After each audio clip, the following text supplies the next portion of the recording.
Before I read the reflection that I had found for today,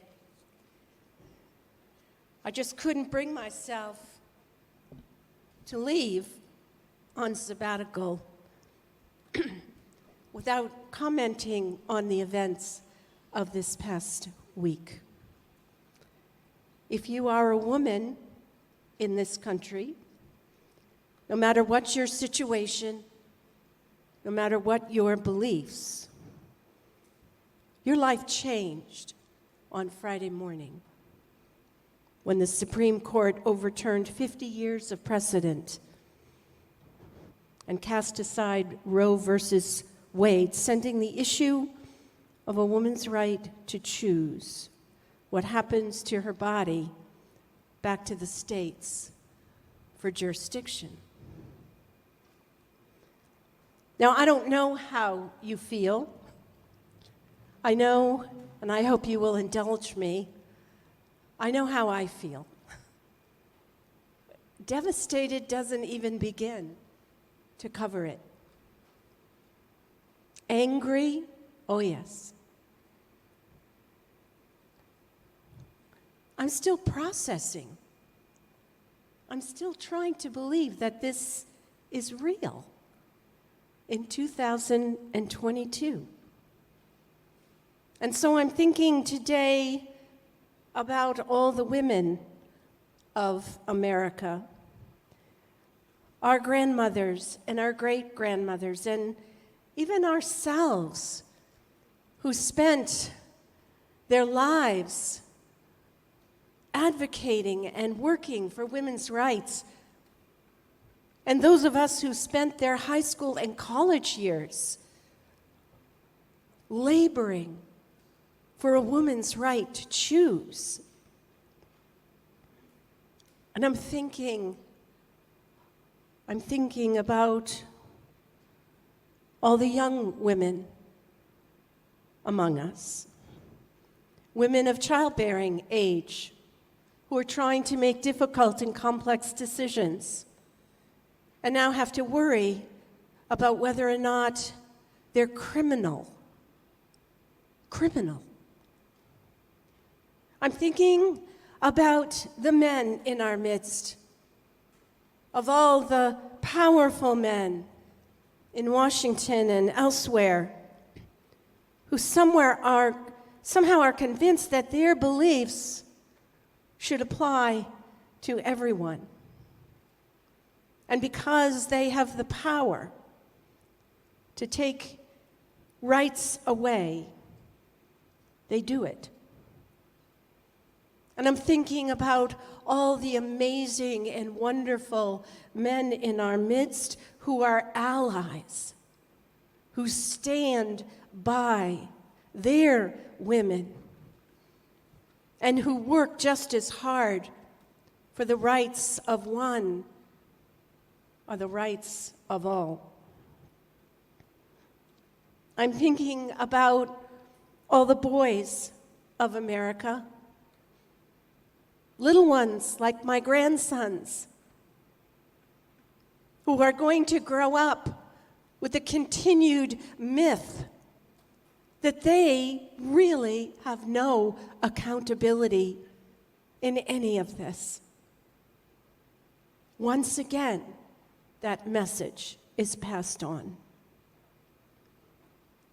And I think about the girls in our midst, our daughters and granddaughters, all the girls of America who will grow up knowing that no matter what happens to them, the government owns their bodies. And I am thinking this morning about all the people of faith, the Catholic bishops and conservatives and evangelicals who seem to feel that their beliefs must apply to everyone else's. I don't begrudge them their points of view, but they are not mine. I believe that women have the right to choose according to their beliefs. Amen. That this relationship is between a woman and her partner and God, not the Supreme Court. Have your beliefs. We will respect them, but don't turn them on me. When my kids were little, I remember one summer driving up to the lake, and as you drive into the Eastman community, there's a sign, at least there used to be, Eastman roads hug hilly contours. And so indeed, the road winds up and down and through the woods. And as we came around a corner, there was a squirrel in the middle of the road. And all of a sudden, I heard from the back seat these three little voices crying, "Mom, squirrel!" And in that instant, I thought to myself, well, is he going to dart left or is he going to dart right? Because he was right in the middle of the road. So what did I do? I decided to straddle him. Don't try to straddle a squirrel. Because 2 seconds later, we heard ba-bump. And my daughter burst into a wail of tears, and my son started laughing so hard, I thought they wouldn't make it to the house. And as we pulled in to our parking space, my middle son said to me, "Mom, it's never a good idea to straddle." It is never a good idea to straddle when it comes to justice. It is not about left and right or red or blue. It is about right and wrong.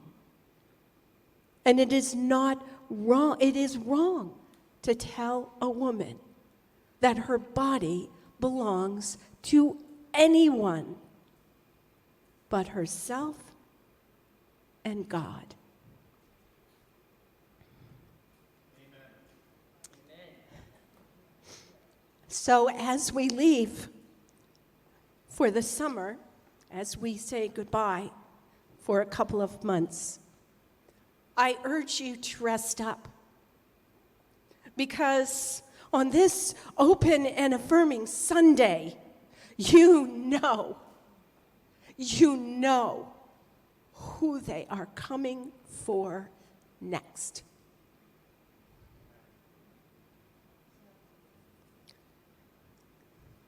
I sing praises to this little boy, no more than 7 or 8, who just pranced right up to me and interlaced his own tiny nail-polished fingers with my own and cried out, "Twins!" I sing praises to his choice of glittery green, which perfectly complements my shimmery purple. I sing praises to his guts, his gumption, his presumption that I am a friend, a familiar, a fellow fairy, family, even though we've never met. I sing praises to the street that brings us together, and to the fabulous whomever he, she, or they will become. I sing praises to the well-coiffed mother, bubbling over and teary-eyed as she exclaims, "He saw you all the way across the street, and he just had to say hello." I sing praises to the baseball-capped father, looking on with quiet pride as he asks, "Do you paint yourself or do you have them professionally done?" I sing praises to the grandma and the grandpa, holding hands and smiling wide as they look one another in the eye and celebrate what their love has made. I sing praises to the dozens of witnesses to this family reunion, the ones who hurry by and the ones who slow down, the ones who look up from their phones to watch history being made, the ones who set aside their cynicism for one brief, shining moment so they can join in the smiles, join in the connection. As I squeeze the tiny fingers of this 7 or 8-year-old unicorn and proclaim, twins. And I sing praises to the cloud of invisible witnesses that surrounds us. And in the singing and the praising, I feel them appear around us. This is fantasy, but this is real. This is fantasy. But fantasy is what painted our nails in the first place. I feel the forces, see the faces of the famous and the foreign, and the cloud opens wider to reveal our mess of martyrs. I see Matthew and Brandon and Roxana and Joan. I see faces I've never seen before. I hear names I've never known. I hear voices I've never heard before shouting, twins, twins, twins. We are nothing alike, and we are everything alike. We are on the street together, and we are more than worlds apart. We are a rainbow, and we are a cloud, born of color and tears, of triumph and tragedy, feeding the arc of a moral universe that has trampled us, even as we decorate the damn thing and teach it how to bend. We are serious and sassy and glittery and grim, furious and filled with fear that fools itself into fabulosity. We are everything I describe and nothing I describe. We are everything I see and so much I do not see. We can pick out one another on the street, and we can be strangers in the same parade. We are more than fits inside our ever-expanding initials, and we are only as much as we allow ourselves to be.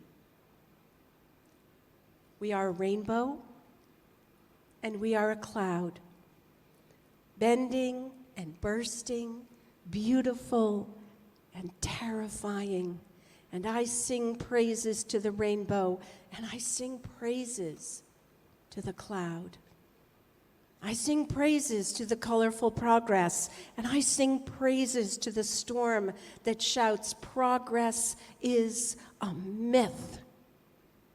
Stop acting so small. You are the universe in ecstatic motion. I sing praises to the universe that we are, to the rainbow that we've been, to the cloud we all will become.